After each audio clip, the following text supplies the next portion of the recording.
y a plusieurs types de fausses informations.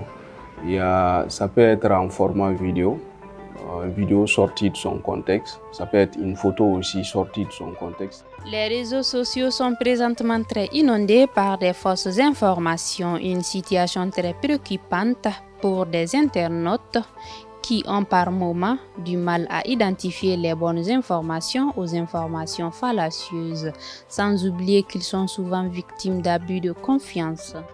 On a l'habitude de voir des liens que les gens y partagent sur le groupe, qui parlent de bourse, qui parlent aussi d'offres d'argent, de voitures, il y a plusieurs choses. Après toutes ces démarches, des fois il n'y a pas de suite, des fois aussi des gens ils remarquent que leur site commence à être piraté. Les réseaux sociaux, au lieu d'informer les gens aujourd'hui, dans la sous-région, plus particulièrement le cas du Mali, c'est devenu un espace de désinformation du grand public. Les gens pensent que tout ce qui est posté à l'internet, c'est de la pure vérité. Alors qu'il y a un côté vraiment sombre que les gens doivent chercher à savoir avant de croire ou de rendre crédibles ces dites informations. Il y a différentes catégories de fausses informations. La plus utilisée au Mali est surtout celle véhiculée dans le dessein de nuire à la réputation de la personne. La fausse information est répartie sur 3 catégories.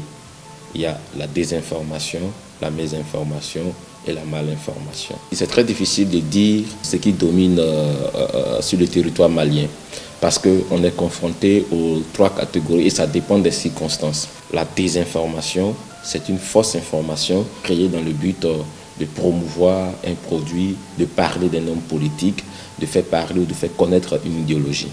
La malinformation, ce sont des fausses informations qui sont basées sur des faits réels.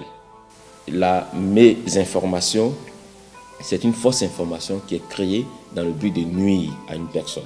On rencontre beaucoup ce type de fausses informations-là au Mali. Les fake news existent depuis que les médias sociaux ont vu le jour. Cependant, son expansion a pris de l'ampleur avec l'avènement de la COVID-19 au Mali. Ainsi, des jeunes journalistes et blogueurs se sont véritablement intéressés au fake-checking afin de freiner le phénomène. Les Jalons, c'est un média qui fait le fact-checking, la lutte contre la désinformation.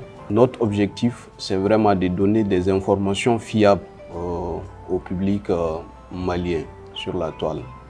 Nous faisons des articles, mais nous faisons aussi des tutoriels éducatifs pour apprendre aux gens d'utiliser d'eux-mêmes certains outils de vérification basique. Anga Sege Sege est un projet mis en place par l'Association des blogueurs du Mali pour lutter contre la propagation des fausses informations.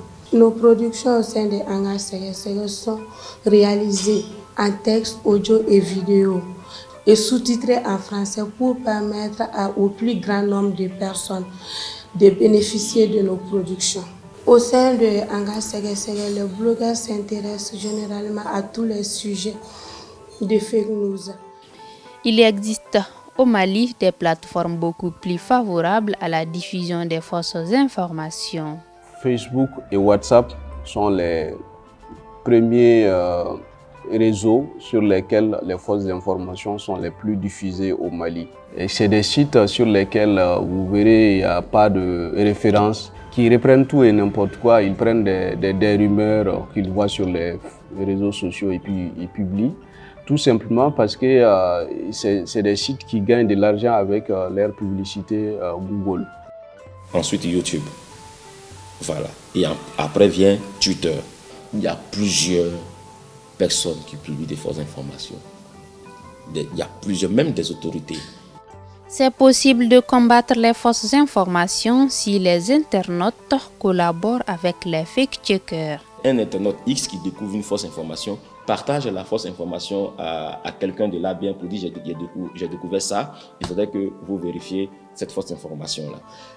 Il y a aussi, je crois, Mali Check Il y a aussi Bembere Vérif. Ces organisations, lorsqu'elles vérifient ces fausses informations au niveau local, Facebook ne va pas censurer l'information. Mais lorsque nous, en tant que vérificateurs des faits au niveau international, qui nous retrouvons dans le consortium des fact-checkers, on appelle ça IFCN, lorsque un média fait partie de cette organisation-là et que ce média-là vérifie une fausse information, automatiquement Facebook censure l'information. Pour mieux lutter contre ce phénomène, les acteurs de fact-checking doivent mettre en place une faîtière chargée de représenter les autres au niveau international. Cela, pour eux, contribuera au renforcement de la démocratie au Mali.